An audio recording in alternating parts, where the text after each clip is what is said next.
I'd been looking forward to the bonfire all week.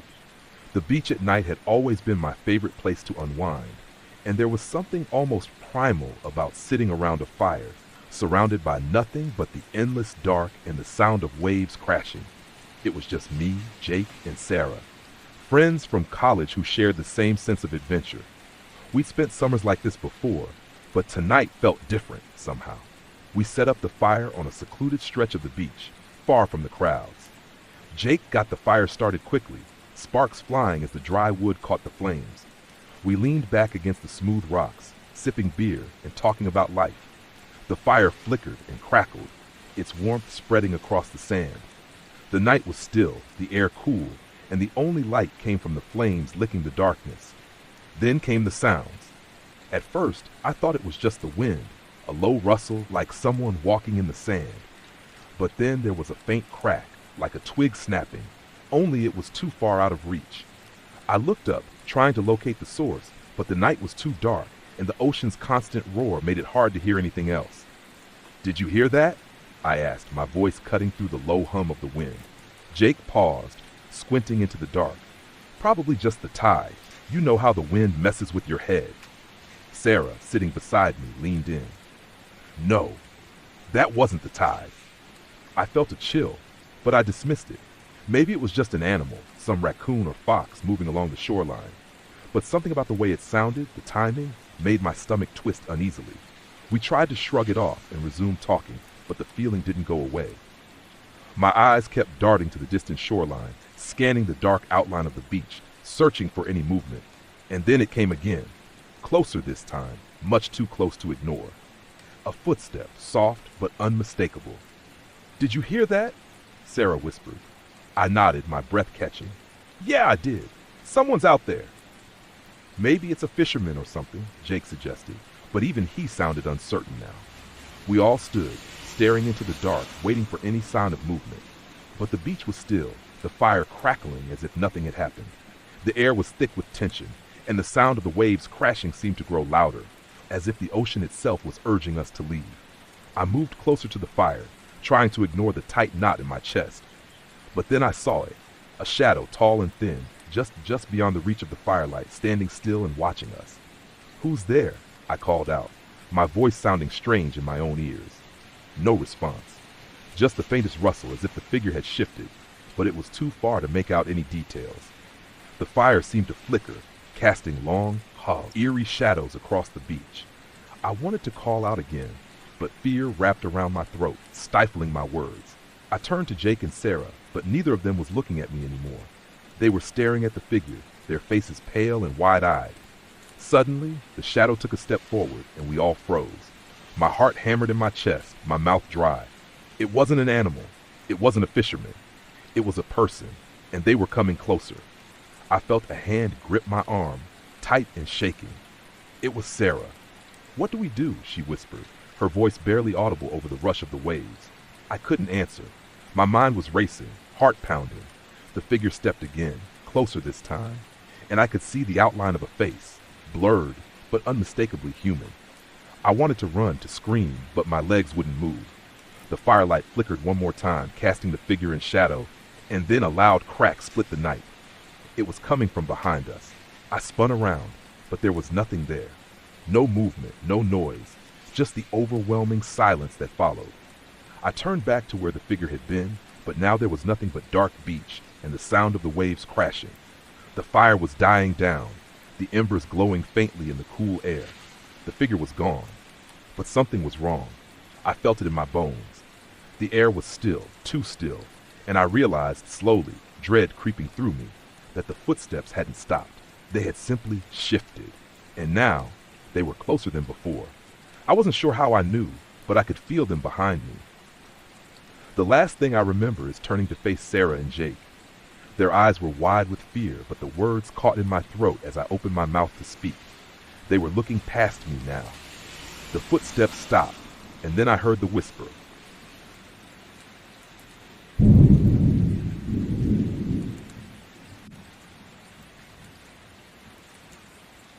I had always thought camping at the beach would be the perfect escape. The gentle waves, the salty breeze, and the vast horizon stretching far beyond. So when my friends suggested it, I was all in. We pitched our tent near the cliffs, just a few feet from the shore, where we could hear the ocean crashing below. At first, everything seemed perfect.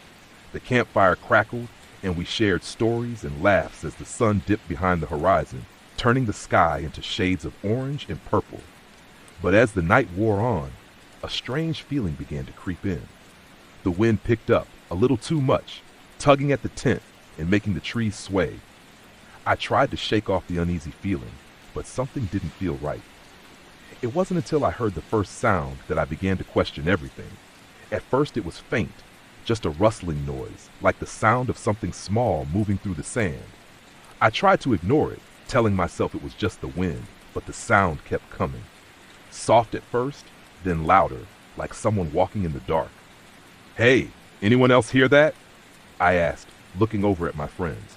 They all shrugged it off, too busy with their own conversations. But I couldn't ignore it. The sound wasn't just footsteps. It was deliberate, almost too rhythmic, and it seemed to be coming closer. I could feel my heart begin to race. I grabbed a flashlight and stepped outside the tent, trying to keep my cool.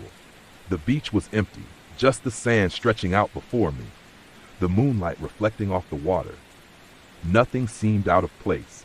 But then I saw it, just at the edge of the cliff where the rocks met the sand. There was a figure standing there, facing the ocean. I froze. The figure didn't move. It was tall, its features hidden in the shadows, but I could tell it was watching the waves. My breath caught in my throat as I stood frozen in place, too terrified to make a sound. I quickly ducked back into the tent, my heart pounding in my chest. I told my friends what I saw, but they just laughed it off, blaming the moonlight or my imagination. Still, none of them seemed willing to venture out with me to check.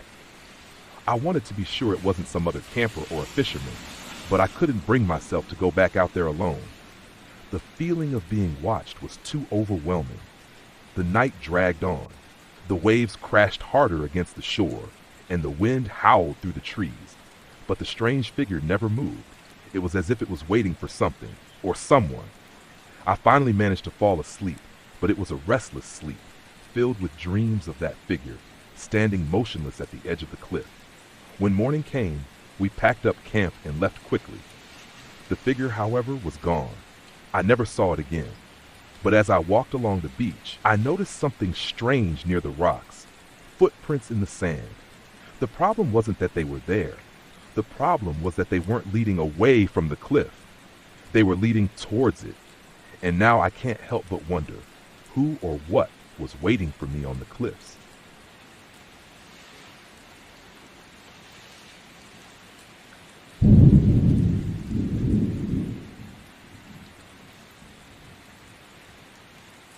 The sun was dipping low over the horizon, casting a warm golden hue across the beach. I zipped up my backpack and took one last look around. It was quiet, too quiet for a public beach.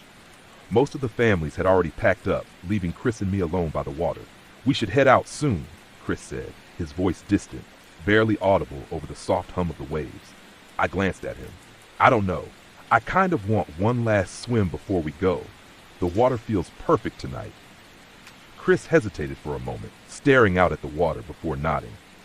"All right, but just a quick one." I felt a thrill rush through me as I stepped into the water. The sand still held the warmth of the day, and the coolness of the waves felt refreshing against my skin. There was something strangely calming about the way the ocean stretched out before me, endless and inviting. But it wasn't until I glanced back at Chris that I felt a wave of unease wash over me. He was still standing at the edge of the beach, eyes fixed on the horizon, his posture stiff. "Come on, Chris," I called, splashing water in his direction. "It's amazing out here." He didn't respond right away. When he finally jogged over to join me, he looked off, like something wasn't quite right. He was quieter than usual, his eyes not meeting mine as he waded into the water beside me. "Are you okay?" I asked, trying to ignore the strange feeling stirring in my chest. "Yeah, I'm fine," he mumbled, though his voice didn't sound convincing. I shrugged it off, assuming he was just tired from the hike we'd done earlier. But as we swam out a little farther, the unease in my stomach didn't fade. In fact, it deepened, like something was slowly unraveling around us. The water, though still calm, seemed to pull at me in subtle ways, as if urging me to go deeper. When I looked back at Chris, I realized he was drifting farther away from me. At first, I thought he was just swimming in a different direction, but the space between us grew too quickly, and that nagging feeling returned. I tried calling out to him, but my voice felt lost in the vastness of the ocean. "Chris?" I called, kicking my legs harder to close the distance. He didn't answer. He didn't even look at me. It was like he hadn't heard me at all. Panic began to rise in my chest. "Chris!" I yelled again, but my words felt hollow, swallowed by the open water. I swam faster, but the gap between us only grew. My breath was coming in quick gasps now, my limbs starting to burn as I pushed harder against the water. "Chris!" I screamed again, my voice cracking with fear. Still no response. His back was to me, but it wasn't just his lack of response that terrified me. It was the way he moved. His strokes were too perfect, too mechanical, like he wasn't even aware of me anymore. Like he wasn't even Chris. "Chris!" I shouted one last time, my heart pounding in my ears. When I reached him, I was almost out of breath, but I grabbed his shoulder, spinning him around. What I saw stopped me cold. His eyes were wide, too wide, frozen, staring straight at me, but they weren't his eyes. His face was expressionless, as if I was looking at a stranger. "Chris?" I whispered, my voice barely a sound above the waves. He didn't respond. Slowly, almost deliberately, he turned away from me and started swimming again. Away from me. I reached out, my hands trembling, but I couldn't get a grip on him. It was like he was a part of the water itself, slipping further out of reach with every stroke. I kicked harder, my desperation rising, but it was useless. I watched in helpless horror as he swam farther and farther into the darkening ocean until he disappeared from my view. I stopped, completely frozen, floating in the water as waves splashed around me. My pulse pounded in my head, and the overwhelming silence that followed made it feel like I was in a dream. The sky had turned dark, and the only sounds were the water lapping against my body. I turned in every direction, scanning the horizon, but there was no sign of Chris.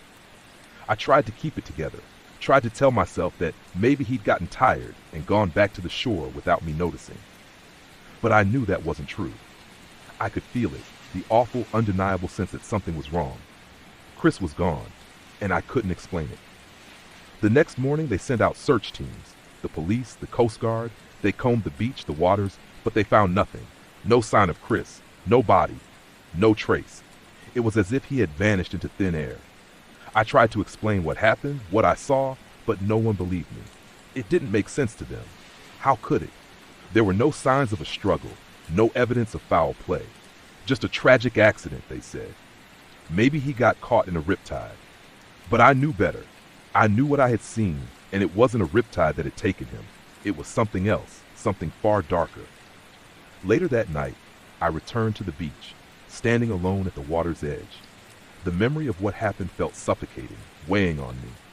As I stared out at the water, I couldn't shake the feeling that I wasn't alone. I saw it, just at the edge of the waves, a figure. It was too far out to be Chris, too distant to make out clearly. But I knew, deep down, that it wasn't a person I should be looking for. I stood there, my heart in my throat, but I couldn't bring myself to call out. Instead, I just watched as the figure drifted further away, vanishing into the dark sea. And that's when I heard it, a soft splash, barely audible, but unmistakable. Something or someone was swimming out there, but there was no one left to call to.